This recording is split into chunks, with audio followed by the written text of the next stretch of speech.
Bismillahirrahmanirrahim. Assalamualaikum warahmatullahi wabarakatuh. Alhamdulillahi rabbil alamin. Alhamdulillahi wa kafa. Wassalatu wassalamu ala habibina al-mustafa wa ala alihi wa ashabihi ahli sidqi wal wafa. Allahumma salli wa sallim ala sayyidina Muhammad al-fatih lima ughliq wal khatimi lima sabaq nasiril haqqi bil haqq wal hadi ila siratikal mustaqim wa ala alihi haqqa qadrihi wa miqdarihi al-azim. Subhanaka la ilma lana illa ma 'allamtana innaka antal alimul hakim. Allahumma 'allimna ma yanfa'una warzuqna ilman wa arinal haqqa haqqan warzuqna ittiba'ah wa arinal batila batila warzuqna ijtinabah wa adkhilna fi ibadikas salihin. Subuhun kudusun rabbuna wa rabbul malaikati warruh. Jamaah yang dirahmati Allah subhanahu wa ta'ala, berada pada bulan Zulhijjah, ada beberapa hal penting yang patut kita renungkan dalam bulan Zulhijjah tersebut. Bulan di mana kita kaum muslimin berusaha untuk merekam ulang perjalanan tiga manusia utama yang pernah ada di atas pentas bumi Allah subhanahu wa ta'ala, yaitu Ibrahim alaihissalam, Hajar alaihissalam, dan Ismail alaihissalam. Dari pribadinya Nabi Allah Ibrahim alaihissalam, kita berusaha untuk memetik nilai takwa dan nilai tauhid yang dimiliki oleh beliau, di mana Ibrahim alaihissalam tetap istiqamah dengan nilai tauhidnya, walaupun berbagai macam tekanan ia alami dari penguasa yang begitu lalim dan zalim. Dari Hajar alaihissalam kita mengambil pelajaran untuk menjadi pribadi yang memiliki tingkatan keimanan yang begitu kuat dan optimisme yang begitu tinggi akan janji Allah subhanahu wa ta'ala. Dan dari Ismail alaihissalam kita memetik pelajaran untuk menjadi hamba Allah yang memiliki nilai kesabaran yang begitu tinggi di hadapan Allah subhanahu wa ta'ala. Di bulan Zulhijjah, kaum muslimin merayakan salah satu daripada dua hari raya besar yang dimiliki umat muslimin, yaitu Idul Adha, di mana kebanyakan dari kita dalam perayaan tersebut menyembelih hewan kurban setelah sebelumnya melaksanakan solat Id berjamaah. Di bulan Zulhijjah juga sebagian daripada saudara-saudara kita melaksanakan ibadah haji yang merupakan rukun Islam yang kelima, dan di sana mereka berhimpun di satu titik yang menjadi puncak daripada pelaksanaan ibadah haji tersebut, yaitu di padang Arafah, sebagaimana sabda Rasulullah sallallahu alaihi wasallam, al-hajju Arafah, puncak daripada haji itu adalah wukuf di padang Arafah. Jamaah yang dimuliakan Allah subhanahu wa ta'ala, lalu apa hakikatnya makna haji itu? Para ulama mendefinisikan al-hajju huwa al-qasdu ilallahi ta'ala. Haji itu adalah perjalanan yang disengaja menuju Allah subhanahu wa ta'ala. Al-qasdu ilallahi ta'ala. Ada perjalanan yang tidak disengaja, ada perjalanan yang disengaja. Haji ini perjalanan yang disengaja. Mengapa? Karena haji ini harus ada keseriusan, harus diiringi dengan keinginan yang kuat, harus dengan menancapkan niat yang sungguh-sungguh. Maka dikatakan al-qasdu ilallahi ta'ala. Ada orang tidak punya niat, 2 hari yang lalu belum punya niat untuk berangkat ke Surabaya. Tiba-tiba temannya datang dan ajak dia untuk pergi ke Surabaya, dan seketika itu pula dia berangkat dan bisa berada di Surabaya. Tidak disengaja sebelumnya. Tapi kalau haji, karena ini sudah ada panggilan, yang panggilan itu sudah terjadi dari ribuan tahun yang lampau, sejak zamannya Nabi Allah Ibrahim alaihissalam, di mana Allah Subhanahu wa taala perintahkan kepada Nabi Allah Ibrahim alaihissalam, wa azzin fin nasi bil hajj, dan umumkanlah kepada seluruh manusia untuk melaksanakan ibadah haji. Ini pengumuman. Yang mengumumkan siapa? Allah Subhanahu wa taala. Lewat siapa? Lewat lisannya Nabi Allah Ibrahim alaihi salam. Kita kalau lihat ada pengumuman, apa yang kita lakukan terhadap pengumuman tersebut? Kita patuhi tidak?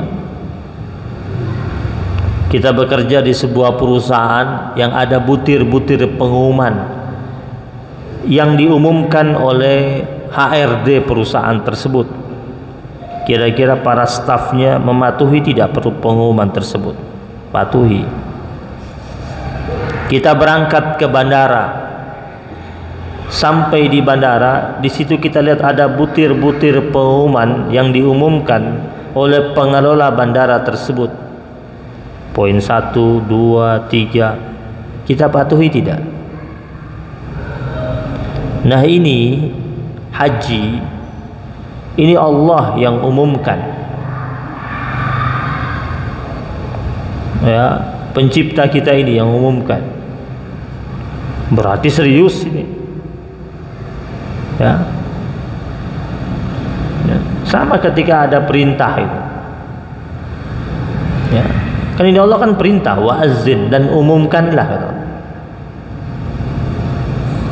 Sama ketika Allah perintah kita untuk berkurban, fasalli li rabbika wanhar, maka salatlah engkau untuk Tuhanmu dan berkurbanlah. Maknanya apa? Maknanya perintah salat memang Allah yang perintahkan, perintah berkurban Allah yang perintahkan. Makna yang lainnya adalah bahwasanya berkurban itu bukan hanya tahun ini berkurban, tahun depan tidak, atau tahun kemarin sudah berkurban, tahun ini libur, atau selang-seling. Tahun ini saya nggak ikutan deh, saya tahun depan aja. Saya udah tahun kemarin, tahun ini libur dulu. Berkurban itu bahwasanya siapa saja yang dalam kondisi mampu, tiap tahun dia berkurban. Bahkan jika dia memiliki keleluasaan rezeki tersebut, jika tahun ini uangnya lebih banyak, bisa lebih banyak dia berkurban. Rezekinya banyak, dia taruh kambing di sini satu, di musola yang lain satu, di luar kota satu. Boleh tidak? Boleh. Kalau dia memang mampu untuk melakukannya. Dalam riwayat hadis Rasulullah sallallahu alaihi wasallam menyembelih 2 domba. Dicari domba yang terbaik, yang gemuk, yang bagus, yang bulunya banyak, yang putih, yang tanduknya bertanduk, lalu disembelih oleh Rasulullah sallallahu alaihi wasallam. Nah, kita kembali kepada wa'azzin fin nasi bil hajj. Waktu Allah perintahkan kepada Nabi Allah Ibrahim alaihi salam untuk mengumumkan kepada manusia tentang prosesi ibadah haji tersebut, Nabi Ibrahim waktu itu menjalankan apa yang Allah perintahkan itu, karena ia yakini bahwasanya adapun sampainya kepada hamba-hamba Allah itu menjadi ranahnya Allah Subhanahu wa taala. Dan ternyata sampai juga kepada kita ini umatnya Nabi Muhammad sallallahu alaihi wasallam. Nah, jamaah yang dirahmati Allah Subhanahu wa taala, mereka manusia ini bermacam-macam cara menyambut panggilan tersebut. Kan ini panggilan. Yang memanggil siapa? Allah. Nah, manusia-manusia itu mereka menyongsong panggilannya itu dengan caranya yang bermacam-macam. Ada yang menyongsong panggilan tersebut dengan serius dan sungguh-sungguh serta kemantapan hati, sehingga Allah Subhanahu wa taala lapangkan jalannya bisa berada di tanah haram. Walaupun kalau dilihat, wah, uangnya nggak cukup dia, tetapi bisa berangkat. Tahu-tahu ada saja rezeki buat dia. Walaupun mungkin orang tersebut dia sudah daftar, tetapi keinginannya itu menggebu-gebu, sudah daftar, ternyata waiting listnya panjang. Di Indonesia ini banyak yang antrinya panjang-panjang, puluhan tahun. Apalagi saat ini kuota jamaah haji Indonesia dikurangi setengah karena masih dalam transisi pandemik, sehingga yang ada wilayah yang daftar tunggunya tadinya 30 tahun jadi 60 tahun. Karena yang harus berangkatnya 200 ribuan lebih, sekarang yang boleh berangkat 100 ribuan. Yang daftar tunggunya 15 tahun jadi 30 tahun. Ada dia sudah daftar, dia lihat daftar tunggunya lama, tapi dia bisa berangkat tahun ini. Subhanallah. Oh, ternyata tiba-tiba ada temannya, ada kerabatnya datang temuin dia, mau berangkatnya. Oh, saya udah daftar tapi lama ini, masih 25 tahun lagi. Udah deh, saya nungguin aja. Terus temannya bilang, udah berangkat sama saya tahun ini, nih ada visa furoda katanya. Yang bayar tahun ini, berangkat tahun ini, dibeliin sama temannya, diurusin semuanya, berangkat dia. Ya, undangan khusus visanya. Ya, walaupun juga ada beberapa saudara-saudara kita yang sudah pakai visa itu, ada juga yang sudah pakai visa itu, udah bayar mahal lagi, 300 juta. Ya, senang banget bayar tahun ini, berangkat tahun ini, udah pede, udah senang. Ternyata tidak bisa berangkat. Ada yang sudah berangkat sampai di bandara, dipulangkan kembali. Nah, itu kembali kepada nih al-qasdu ilallahi ta'ala. Ini kita punya keseriusan nggak untuk menuju rumah Allah? Jangan mentang-mentang, ada orang mentang-mentang dengan uang banyak merasa bisa melakukan segalanya. Belum tentu. Ada yang nggak punya duit sampai yang pakai sepeda Hah? Dia pakai sepeda berbulan-bulan sampai dia. Mungkin pertama kali dia keluar dari kampungnya pakai sepeda, niatnya mau haji, diketawain sama orang kampung itu. Orang kampung ketawain, ini aja yang daftar 20 tahun, 30 tahun, ini dia pakai sepeda. Yang bayar ratusan juta saja kadang bisa berangkat, kadang nggak bisa berangkat. Ini dia pakai sepeda. Tapi subhanallah, sampai bahkan dilayani dengan baik, bahkan menjadi tamu spesial, bahkan diwawancara oleh sekian banyak stasiun televisi di sana. Ya. Jadi bagaimana kita menyongsong dan menyambut panggilan Allah Subhanahu wa ta'ala. Jadi salah besar kalau ada orang mengatakan, kamu kok belum berangkat, saya belum dapat panggilan. Salah. Siapa bilang belum dapat panggilan? Kita semuanya sudah dipanggil. Sejak kapan? Sejak zaman Nabi Ibrahim alaihissalam. Wa azzin fin nasi bil hajj. Itu sudah dipanggil. Kembali kepada kita, bagaimana kita menyongsong dan menyambut panggilan tersebut sehingga kita betul-betul bisa berada di sana. Ada yang sudah memiliki fasilitas, punya jabatan dan sebagainya, bisa berangkat, ternyata tidak bisa berangkat. Dan mereka yang berada di sana, mereka itu adalah duyufur rahman, tetamunya Sang Maha Kasih, tetamunya Allah Subhanahu wa ta'ala. Tamunya Allah. Maka untuk menjadi tamu yang baik harus perhatikan peraturannya. Kan jadi tamu, antum kalau bertamu ke rumah teman atau ke rumah seseorang, ikutin nggak kita tata cara protokoler di rumah itu? Pasti kita ikut. Kebiasaan-kebiasaan yang sering kita lakukan di rumah kita tidak mungkin kita lakukan saat kita bertamu ke rumah teman kita. Ini diundang ke Istana Negara, dapat undangan, terus kita sambut undangan tersebut, berangkat ke Istana Negara.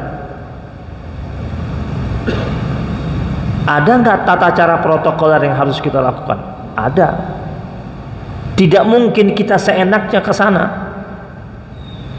Baju yang kita pakai, ya kan? Tidak mungkin kita datang ke sana pakai sandal jepit, nggak dikasih masuk. Walaupun kita bilang saya bawa undangan resmi, tetap nggak bisa masuk. Kayak sandal jepit, nah, sama kaos basket, celananya 3/4 di bawah lutut, nggak bisa masuk. Nah ini diundang oleh Allah Subhanahu Wa Taala. Terus kita sampai di situ, maka tentu ada aturan-aturan ilahiyah yang harus kita jaga. Disitulah dikatakan fala rafasa wala fusuqa wala jidala fil hajj. Berada di sana dijaga kita punya lisan.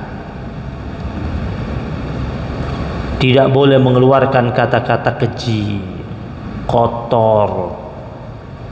Karena itu berada di tanah haram, di tanah yang mulia, di tanah yang suci, maka kalimat-kalimat yang harus keluar dari mulut kita itu kalimat-kalimat yang suci, yang thayyibah, tasbih, tahmid, takbir, ta'zim.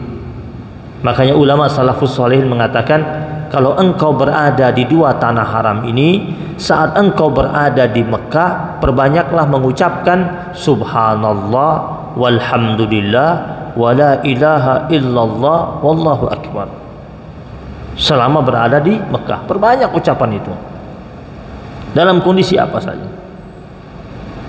Lalu selama berada di Madinah Al-Munawwarah, perbanyaklah mengucapkan Allahumma salli ala sayyidina Muhammad wa ala ali sayyidina Muhammad. Banyak salawat. Jadi selama di Mekah perbanyak tasbih, tahmid, takbir, tahlil. Ya. Selama berada di Madinah perbanyak membaca salawat. Maka Allah tegaskan di situ fala rafasa. Sampai canda-candaan yang nyerempet-nyerempet nggak boleh. Berarti selama berada di sana kita disuruh untuk tidak mengucapkan kata-kata yang sia-sia. Usahakan selama berada di sana ucapan kita, lisan kita itu adalah sesuatu yang membernilai manfaat. Yang efeknya itu buat kita lagi tentunya. Wala fusuqa. Tidak boleh melakukan perbuatan-perbuatan yang bernuansa fasik, dosa.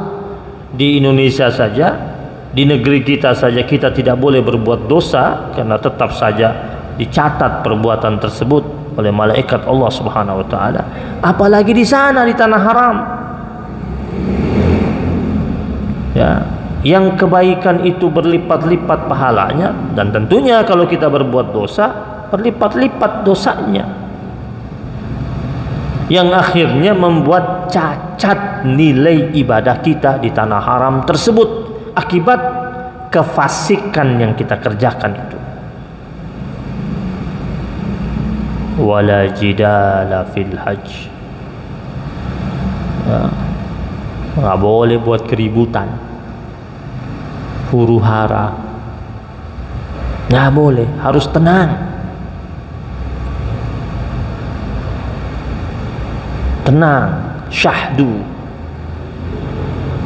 Nah, mereka yang menjadi tamunya Allah Subhanahu wa taala ini, pasti Allah Subhanahu wa taala akan melayani mereka dengan segala macam bentuk kebaikan dan rahmat Allah Subhanahu wa taala jika mereka menjaga tata cara protokoler yang telah Allah tetapkan itu.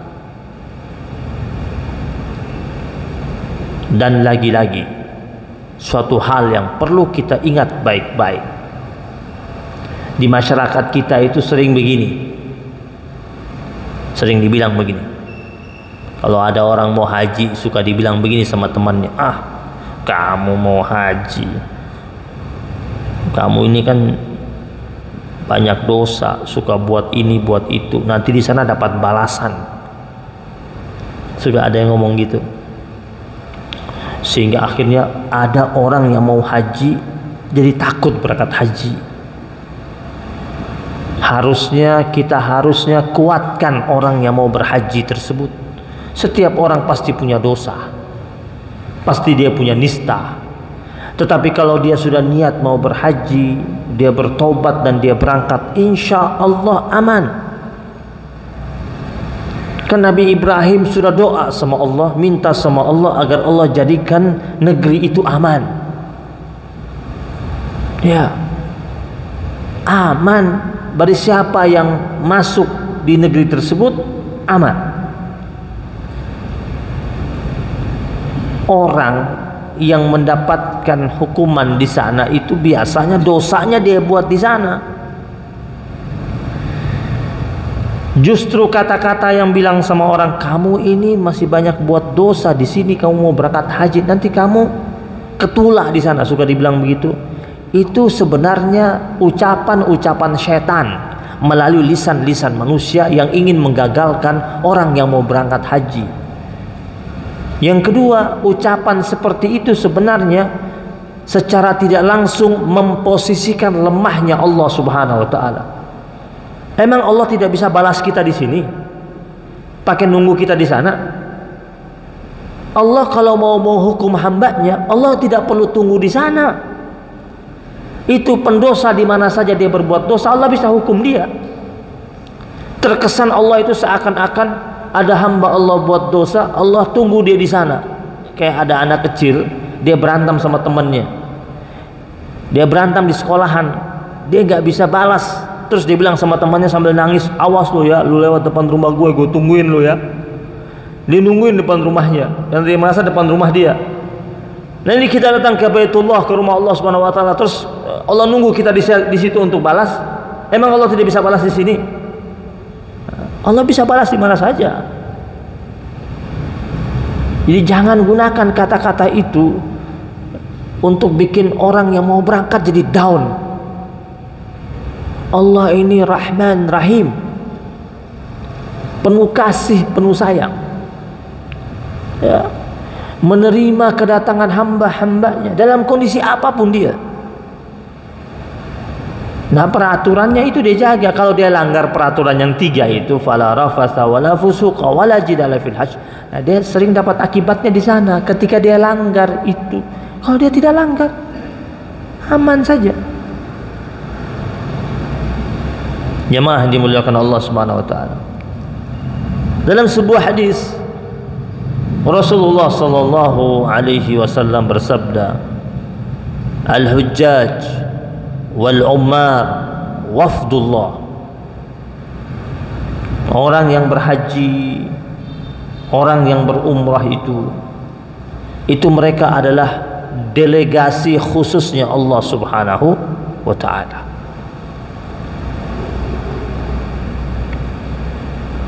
Mereka tamu spesial. Biasanya kalau tamu spesial datang, apa yang kita lakukan? Yang kita punya di rumah kita kasih, kita keluarin semuanya. Tamu spesial. Bila perlu kita ambil handphone kita pesan makanan yang terbaik lewat online. Ini orang yang haji, orang yang umrah, kata Nabi, mereka ini tamu-tamu khususnya Allah Subhanahu wa taala. Lalu kata Rasul berikutnya, mereka akan mendapatkan 3 keistimewaan. Yang pertama kata Rasul, yu'tihim ma sa'alu. Allah akan berikan kepada mereka apa yang mereka minta kepada Allah Subhanahu wa taala. Tamu itu, kalau dia bertamu ke rumah kita, dia punya hak.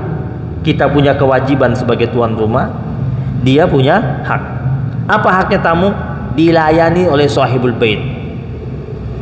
Disiapin makanan atau disiapin minuman. Bahkan dalam sunnah Rasulullah sallallahu alaihi wasallam, kalau kita sedang bertamu di rumah teman kita, sahabat kita atau kerabat kita, kemudian setelah kita ngobrol sama dia di rumahnya itu sekitar 15 menit, 20 menit, air belum keluar, kita sebagai orang yang bertamu itu berhak minta hak kita. Boleh minta hak kita. Mana airnya? Boleh minta. Bukan kurang ajar itu, bukan, memang harus tuh. Memang itu haknya. Kering nih, mana nih? Belum keluar air. Tapi tidak boleh berlebihan mintanya. Jangan dengar ini sunnah Rasul, berhak untuk minta yang macam-macam, ya. Ya, pokoknya apa yang mungkin air putih, teh panas atau kopi boleh. Pokoknya yang standar, pokoknya setidaknya yang standar untuk dihidangkan. Kenapa? Karena dengan dia meminta haknya tersebut, berarti dia mengingatkan dia mengingatkan tuan rumah itu tentang kewajibannya. Nah, orang yang berhaji, orang yang berumrah, kata Rasul, yu'atihim ma sa'alu. Allah kasih yang dia minta. Karena Allah tahu dia tamunya Allah. Ya Allah jaga tuh tamunya itu. Dia minta, Allah kasih. Yang kedua, wa yustajabu ma da'u.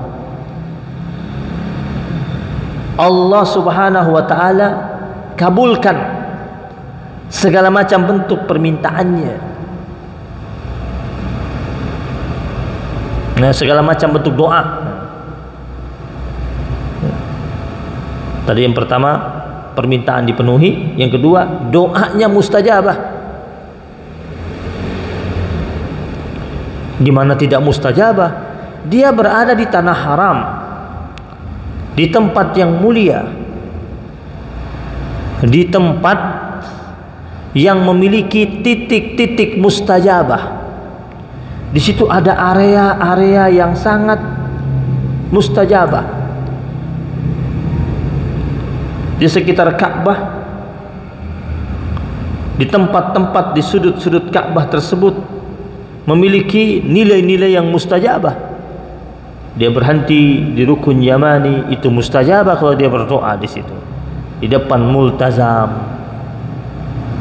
di depan Hajar Aswad, di Hijr Ismail, di Maqam Ibrahim, di bawah pancuran emas, atau dia rapatkan tubuhnya menempel dengan Ka'bah sambil dia bermunajat, sambil dia berdoa.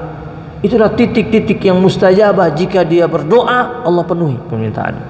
Selama tadi itu dia menjaga 3 poin penting, yaitu tata cara protokoler seorang tamu Allah di hadapan rumahnya Allah Subhanahu wa ta'ala. Doanya dikabulkan. Yang ketiga, Allah ganti, kata Rasul,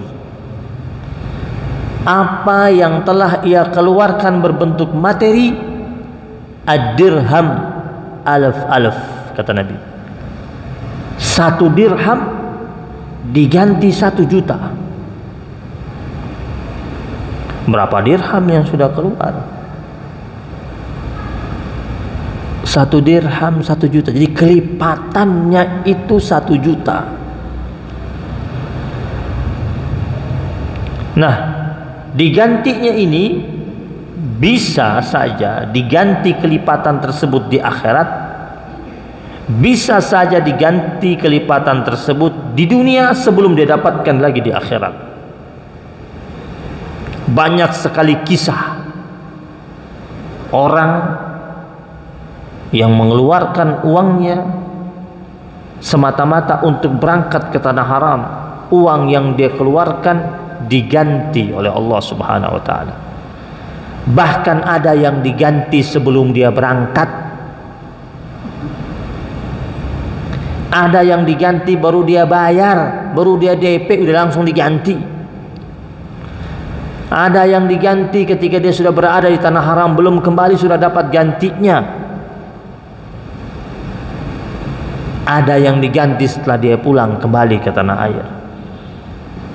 Ini kan sabda Rasulullah sallallahu alaihi wasallam. Tinggal kembali kepada kita bagaimana kita mau meyakini apa yang disabdakan oleh Rasulullah sallallahu alaihi wasallam. Maka kalau seumpamanya kita saksikan ada daripada kerabat kita, sahabat kita rela menjual apa yang dia punya untuk berada di tanah haram, kita jangan protes. Kita jangan komen yang negatif, karena dia mungkin saja menjual apa yang dimiliki di dunia karena dia meyakini yang dapat menjadikan dia bahagia dunia akhirat itu ibadahnya itu. Bisa saja dia menjual sawahnya untuk berangkat haji karena dia tahu sawahnya tak mungkin menyelamatkannya, tapi ibadah haji menyelamatkannya, memberkahi hidupnya.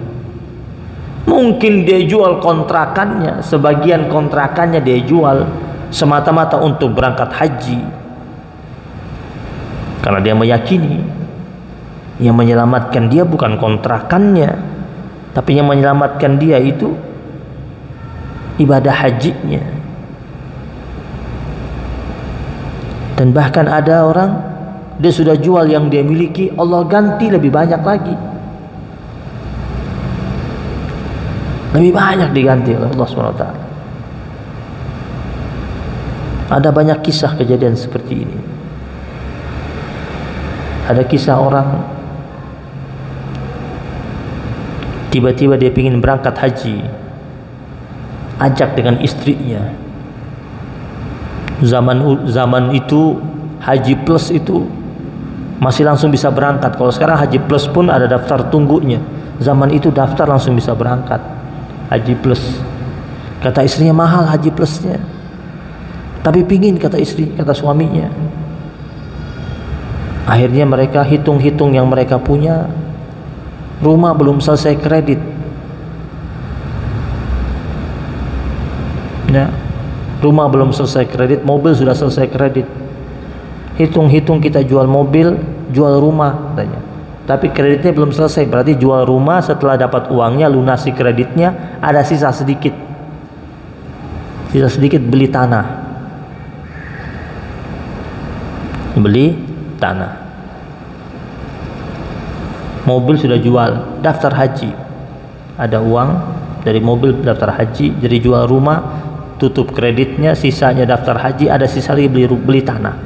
Beli tanah, berarti udah rumah nggak ada, mobil nggak ada cuma tanah. Setelah dia selesai dia jual, dia minta izin sama yang beli rumahnya. Dia minta izin, mohon diizinkan saya netap dulu di sini. Nanti setelah saya pulang haji baru saya angkat pindah-pindah. Kebetulan yang beli rumah dia orang baik. Dia bilang memang saya hanya beli saja, saya bukan untuk saya tempati. Nggak apa-apa, tempati dulu. Habis pulang haji baru boleh pindah-pindah. Ya, akhirnya berangkat haji. Cuma ada tanah doang.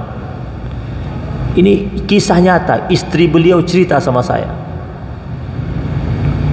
Selama tawaf, Ustadz, saya dengar sendiri suami saya doanya itu minta sama Allah agar Allah Subhanahu wa ta'ala mudahkan dia bisa bangun rumah di tanah itu.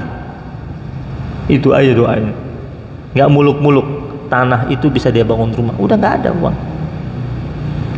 Subhanallah, singkat cerita pulang haji, lagi ngepak untuk pindahan, datang surat dari kantornya, suaminya naik jabatan, dapat rumah dinas, dapat mobil dinas, gratis semua nih. Naik jabatan, dapat promosi, dapat rumah dinas, dapat mobil dinas. Dari siapa ini? Nggak disangka-sangka, akhirnya pindah, angkat barang pindah. Padahal waktu itu mereka lagi ngepak lagi mau nyari kontrakan di mana mereka netap. Setelah itu ternyata belum selesai, karirnya terus bagus. Tanah yang dia beli tanah kosong, dia bisa bangun rumah besar, terus naik karirnya. Istrinya waktu cerita sama saya sambil menangis, ternyata Allah begitu baik. 2 tahun, 3 tahun, 4 tahun kemudian, di rumahnya itu terparkir lebih dari 6 mobil. Dulu dia jual 1 mobil baru selesai kredit. Lebih dari 6 mobil parkir. Jabatannya naik terus, karirnya bagus terus, rumahnya dia bisa bangun rumah pribadinya, masih dapat rumah dinas. Selama dia pakai rumah dinas, rumah pribadi bisa dikontrakin lagi ke orang. Siapa yang kasih? Allah. Dan betul ucapan Rasulullah sallallahu alaihi wasallam, Allah ganti yang ia keluarkan, ad-dirham alaf-alaf. Maka menjadi harus yakinlah kita, semua yang kita keluarkan di jalan Allah Subhanahu wa taala tidak akan menguap begitu saja. Semua yang kita keluarkan di jalan Allah Subhanahu wa taala itu akan berbalik dengan begitu baik serta indah kepada kita. Karena Allah sedang menyaksikan bagaimana kita sebagai hamba Allah berkorban di jalan Allah Subhanahu wa taala. Lihatlah Nabi Ibrahim dan keluarganya ketika mereka sungguh-sungguh berkorban untuk Allah Subhanahu wa taala. Allah memuliakan mereka. Ibrahim alaihissalam begitu kokoh dan gigih berkorban semata-mata demi Allah Subhanahu wa taala. Dia mendapatkan julukan spesial, yaitu Ibrahim Al-Khalil, Ibrahim sang kekasihnya Allah Subhanahu wa taala. Kenapa sampai dia dapat julukan sang kekasihnya Allah? Karena Ibrahim alaihissalam rela berkorban untuk Allah Subhanahu wa taala. Dan sekarang kembali kepada kita, pelajaran buat kita dalam hidup kita, mau tidak sungguh-sungguh berkorban di jalan Allah Subhanahu wa taala. Jika untuk orang yang kita cintai saja, dan dia itu makhluk ciptaan Allah, kita rela berkorban untuk dia, apalah lagi untuk Allah Subhanahu wa taala, Rabbuna wa Khaliquna, ya, Tuhan kita dan pencipta kita Allah Subhanahu wa taala. Rabbana taqabbal minna innaka antas samiul alim wa tub alaina ya maulana innaka antat tawwabur rahim. Wa sallallahu ala nabiyyina Muhammadin nabiyil ummi wa ala alihi wa sahbihi wa baraka wa sallam. Alhamdulillahi rabbil alamin. Mari sama-sama kita baca Ya Allah biha, Ya Allah biha, Ya Allah bihusnil khatimah, Ya Allah biha, Ya Allah biha, Ya Allah bihusnil khatimah, Ya Allah biha, Ya Allah biha, Ya Allah bihusnil khatimah, Ya Allah biha, Ya Allah biha, Ya Allah bihusnil khatimah. Subhanakallahumma wa bihamdika asyhadu an la ilaha illa anta astaghfiruka wa atubu ilaik. Wabillahi taufiq wal hidayah wal ridha wal inayah wal afu minkum. Wassalamu alaikum warahmatullahi wabarakatuh.